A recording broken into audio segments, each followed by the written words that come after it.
પોરબંદરના એસએસસી પટ વિસ્તારમાં રહેતા પિતા પુત્ર પર 5 શખ્સો દ્વારા હુમલો કરાયો હતો। આ હુમલામાં ઇજાગ્રસ્ત બનેલ યુવાનને સારવાર માટે પોરબંદરની સરકારી હોસ્પિટલમાં ખસેડવામાં આવ્યા હતા।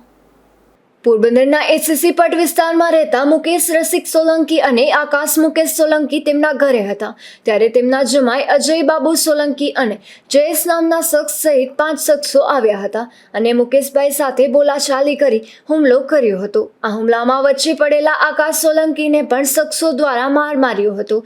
આ હુમલામાં ઇજાગ્રસ્ત બનેલ પિતા પુત્રને સારવાર માટે પોરબંદરની સરકારી હોસ્પિટલમાં ખસેડવામાં આવ્યા હતા। રાતના 6 વાગે 12 વાગે મારવા આવ્યા હતા।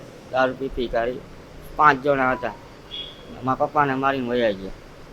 હાથમાં હાથરમાં માર્યું હતું, પછી મારા પપ્પાને હું છોડાવવા ગયો ને સાહેબ તો મને મારી દીધું છાતીમાં, એસએસસી પટમાં। એમનામાંથી જયેશ અને એક અજય। મુકેશભાઈ સોલંકીની દીકરીનો અજય સાથે સગાઈ કરી હતી, જેથી આ અજય દીકરીને લેવા આવ્યો હતો, ત્યારે મુકેશભાઈએ ના પાડતા આ હુમલો કરાયો હતો। અશોક થાનકી, ગુજરાત ન્યૂઝ, પોરબંદર।